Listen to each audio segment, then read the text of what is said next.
सुमित एक मध्यम वर्गीय परिवार का बड़ा ही होनहार लड़का था।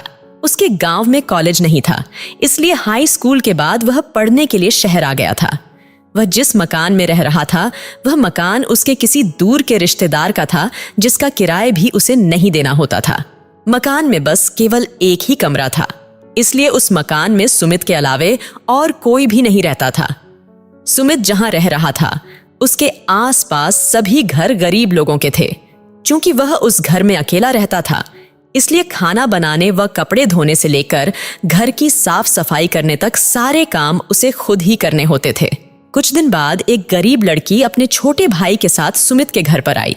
आते ही उसने पूछा, तुम मेरे भाई को ट्यूशन पढ़ा सकते हो क्या?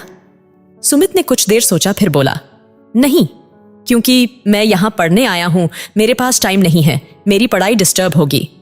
लड़की को शायद पता था कि सुमित खुद से खाना बनाता है, इसलिए उसने समय की समस्या का समाधान सुझाते हुए कहा, अपने भाई को पढ़ाने के बदले मैं तुम्हारा खाना बना दिया करूंगी। इससे तुम्हारे पास जो समय बचेगा उसमें तुम पढ़ा दिया करना। सुमित ने कोई जवाब नहीं दिया तो वह और लालच देते हुए बोली, मैं तुम्हारे बर्तन भी साफ कर दिया करूंगी। अब सुमित को भी लालच आ ही गया। उसने कहा, अगर कपड़े भी धो दोगी तो पढ़ा दूंगा। वह मान गई। इस तरह उसका रोज घर में आना जाना होने लगा। वह लड़की काम करती रहती और सुमित उसके भाई को पढ़ा रहा होता। सुमित की उस लड़की से ज्यादा बातें नहीं होती थीं।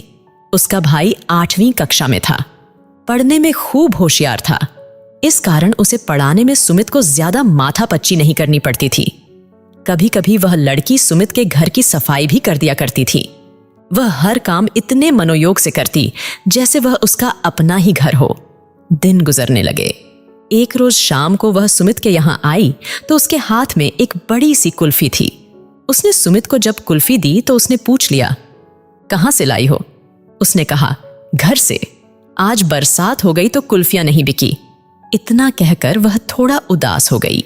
मगर तुम्हारे पापा तो समोसे कचौरी का ठेला लगाते हैं ना? हाँ, सर्दियों में समोसे कचौरी और गर्मियों में कुल्फी। आज बारिश हो गई तो कुल्फी नहीं बिकी। हाँ, ठंड के कारण लोग कुल्फी नहीं खाते। सुमित ने आज उसे पहली बार थोड़ा गौर से देखा था। गंभीर मुद्रा में वह उसे अपनी उम्र से थोड़ी बड़ी लगी। शायद परिस्थितियों ने उसे समय से थोड़ा पहले ही बड़ा कर दिया था। वह समझदार भी थी और मासूम भी। धीरे धीरे वक्त गुजरने लगा। अब तो कभी कभार सुमित उसके घर भी जाने लगा, विशेष तौर पर किसी त्योहार या उत्सव पर। कई बार उस लड़की से सुमित की नजरें मिलती तो फिर मिली ही रह जाती। सुमित कुछ समझ नहीं पाता कि आखिर ऐसा क्यों हो रहा है। समय इसी तरह बीतता चला गया। इस बीच सुमित ने कुछ बातें उस लड़की के बारे में भी जान ली कि वो बूंदी बांधने का काम करती है। बूंदी मतलब किसी ओढ़नी या चुनरी पर धागे से गोल गोल बिंदु बनाना। बिंदु बनाने के बाद चुनरी की रंगाई करने पर डिजाइन तैयार हो जाती है। सुमित ने बूंदी बांधने का काम करते उसे बहुत बार देखा था। एक दिन उसने उससे पूछ लिया, ये काम तुम क्यों करती हो? इसके पैसे मिलते हैं। क्या करोगी पैसों का? इकट्ठे करती हूं। कितने हो गए? यही कोई 6-7 हजार। मुझे 1000 रुपये उधार चाहिए, जल्दी ही लौटा दूंगा। सुमित ने उसे आजमाना चाहा। किस लिए चाहिए? कारण पूछोगी तो रहने दो। सुमित ने थोड़ी मायूसी के साथ कहा, अरे मैंने तो ऐसे ही पूछ लिया, तू मांगे तो सारे दे दूं। उसकी यह आवाज सुमित को आज बिल्कुल अलग सी लगी। मगर सुमित उस वक्त कुछ भी समझ नहीं पाया। उसे पैसे मिल रहे थे, वह उन्हीं में खोकर रह गया। दरअसल सुमित ने एक दोस्त से कुछ दिन पहले कुछ पैसे उधार लिए थे। वह 2-3 बार तगादा कर चुका था। अब वह उसके पैसे आज ही लौटा देगा।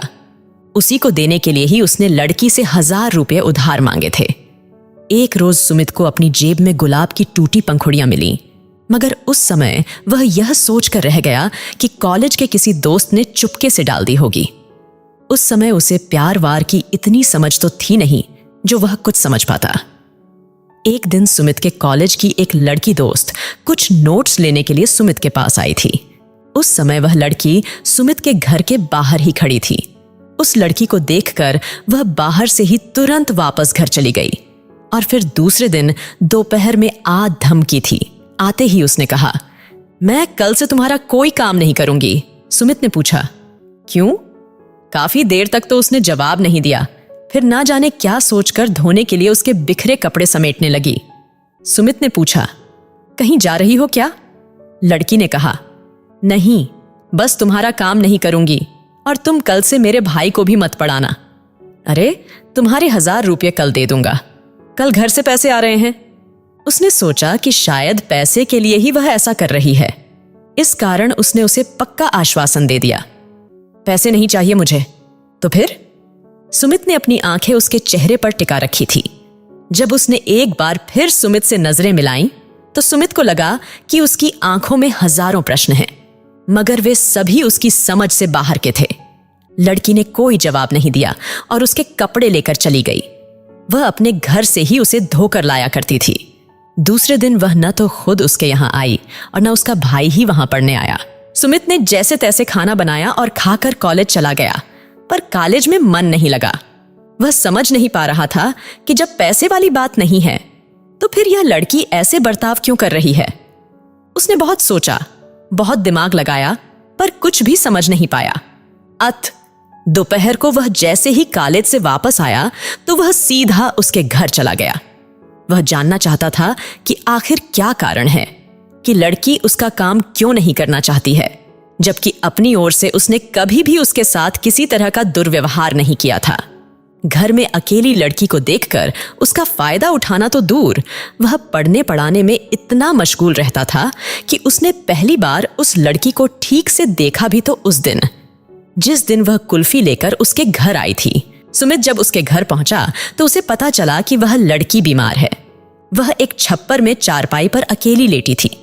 घर में उसकी मम्मी थी जो काम में लगी थी। सुमित जब उसके पास पहुंचा तो उसने करवट लेकर अपना मुंह फेर लिया। सुमित ने पूछा, दवाई ली क्या? लड़की ने कहा, नहीं। उसने बिना सुमित की तरफ देखे एक छोटा सा जवाब दिया। सुमित ने पूछा, क्यों नहीं ली? लड़की ने कहा, मेरी मर्जी, तुम्हें है इससे क्या? सुमित ने कहा, ठीक है, पर मुझसे नाराज क्यों हो ये तो बता दो। मेरी गलती क्या है? मैंने तो कभी तुम्हारे साथ कुछ गलत नहीं किया। लड़की ने कहा, तुम सब समझते हो। उसने बिना उसकी तरफ देखे जवाब दिया। सुमित ने कहा, मुझे कुछ नहीं पता, तुम्हारी कसम। सुबह से परेशान हूं, प्लीज बता दो। न जाने किस अधिकार से सुमित ने उस लड़की की कसम भी खा ली। लड़की ने कहा, नहीं बताऊंगी, जाओ यहां से। इस बार आवाज रोने की थी। सुमित को जरा घबराहट सी हुई। आज से पहले उसने कभी किसी लड़की को छुआ तक नहीं था, इसलिए उसे उसको छूकर देखने की हिम्मत तो नहीं हो रही थी।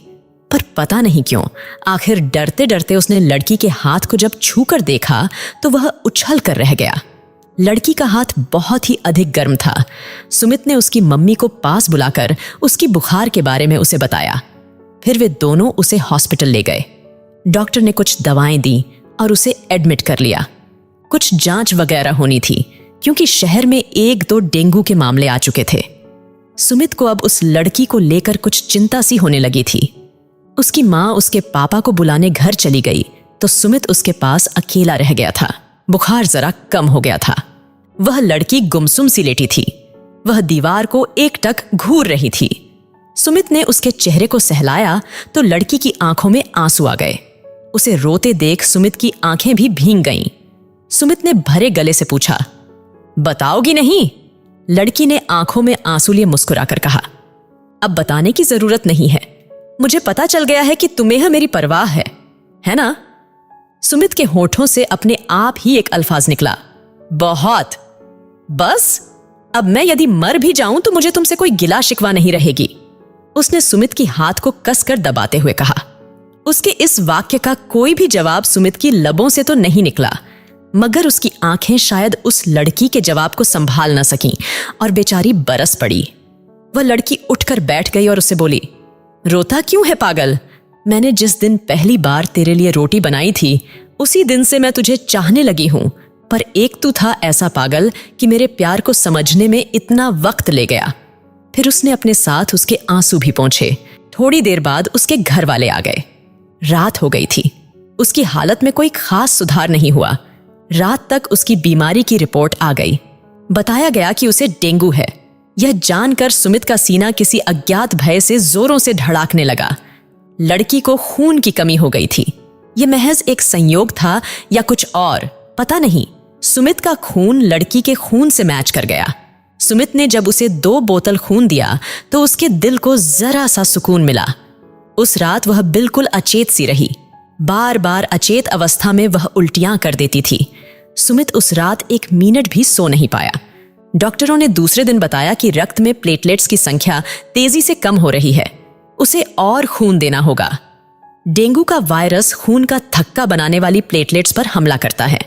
अगर प्लेटलेट्स खत्म हो जाते हैं तो पूरे शरीर के अंदरूनी अंगों से खून का रिसाव शुरू हो जाता है और फिर बचने का कोई चांस नहीं रह जाता है। लड़की की स्थिति जानकर सुमित ने अपना खून और देने का आग्रह किया, मगर उसने रात को खून दिया था। इस कारण डॉक्टर ने उसका खून लेने से साफ मना कर दिया। अब सुमित ने अपने कॉलेज के 2-4 दोस्तों को वहां बुलाया। सुमित था ही इतना लोकप्रिय कि 2-4 कौन कहे। 10 दोस्त एक साथ आ गए। सभी ने खून दिया और उसकी हिम्मत भी बढ़ाई। पैसों की भी जरूरत पड़ने पर उसे देने का आश्वासन दिया और वहां से चले गए। उस वक्त उसे भी पता चला कि जिंदगी में दोस्त होना भी कितना जरूरी है। अभी सुमित के पास पैसों की भी कमी नहीं थी, क्योंकि घर से आ गए थे। दूसरे दिन की रात वह कुछ ठीक सी दिखी, बातें भी करने लगी। रात को सब सोए थे। सुमित उसके पास बैठा हुआ जाग रहा था। उसने सुमित से कहा, पागल बीमार मैं हूं, तू नहीं। फिर तुमने अपनी ऐसी हालत क्यों बना ली है? तू ठीक हो जा, मैं तो नहाते ही ठीक हो जाऊंगा। लड़की ने उदास होकर पूछा, एक बात बता। क्या? मैंने एक दिन तुम्हारी जेब में गुलाब डाला था, तुझे मिला था क्या? सुमित ने कहा, सिर्फ पंखुड़ियां मिली थी। लड़की ने कहा, हां, पर तुम कुछ समझे थे या नहीं? सुमित ने कहा, नहीं। लड़की ने पूछा, क्यों? सुमित ने कहा, सोचा था कॉलेज के किसी दोस्त का मजाक है। लड़की ने पूछा, और वो रोटियां? सुमित ने कहा, कौन सी? लड़की ने कहा, दिल के आकार वाली। अब समझ में आ रहा है। सुमित थोड़ा झेंप गया। लड़की ने उसके कंधों को हल्का धक्का दिया और बोली, बुद्धू हो क्या? सुमित ने कहा, हां, पढ़ाई लिखाई को छोड़ के अभी तक कभी कुछ सूझा ही नहीं। आखिर अपने घर का इकलौता चिराग हूं, मुझे अपने घर के लिए बहुत कुछ करना है। सुमित ने जरा गंभीर होकर बड़ा ही भोलेपन से जवाब दिया। सुमित के भोलेपन को देख लड़की हंसने लगी। बीमार होने के बावजूद काफी देर तक हंसती रही, एक निश्चल सी मासूम हंसी। फिर उसने पूछ लिया, कल सोए थे क्या? सुमित ने कहा, नहीं। लड़की ने कहा, अब सो जाओ, मैं ठीक हूं, मुझे कुछ नहीं होगा। सुमित को सचमुच में नींद आ रही थी, पर वह सो नहीं पाया। वह लड़की सो गई, पर घंटे भर बाद ही वापस जग गई। सुमित बैठा बैठा ऊँघ रहा था। उसने उसे टोका, सुनो। हां, सुमित नींद में ही बोला, यह बताओ कि यह बीमारी छूने से किसी को लग सकती है क्या? सुमित ने कहा, नहीं, सिर्फ एडीज मच्छर के काटने से ही लगती है। लड़की ने कहा, इधर आओ। सुमित उसके करीब चला गया। एक बार गले लग जाओ, अगर कहीं मर गई तो फिर मेरी ये आरजू कहीं बाकी न रह जाए। ऐसा ना कहो प्लीज। सुमित बस इतना ही कह पाया। इसके बाद वह लड़की बीमार होने के बावजूद सुमित से काफी देर तक लिपटी रही और फिर सो गई। उसे ढंग से लिटाकर सुमित भी वहीं पास में ही एक खाली बेड पर सो गया। वह सुबह बड़ी ही मनहूस थी। सुमित तो उठ गया, पर वह नहीं उठी, सदा के लिए सो गई। सुमित ने उसे जगाने की बहुत कोशिश की थी, पर उसने आंखें नहीं खोली। खोलती भी तो कैसे? वह इस संसार को, सुमित को छोड़कर इस दुनिया से जा चुकी थी। सुमित को रोता बिलखता छोड़कर। इतनी लंबी कहानी को अंत तक पढ़ने के लिए धन्यवाद। आशा करता हूं अच्छी लगी होगी। अच्छी लगी हो तो कृपया पेज को लाइक एवं फॉलो करें एवं कमेंट में अपना सुझाव व्यक्त करें।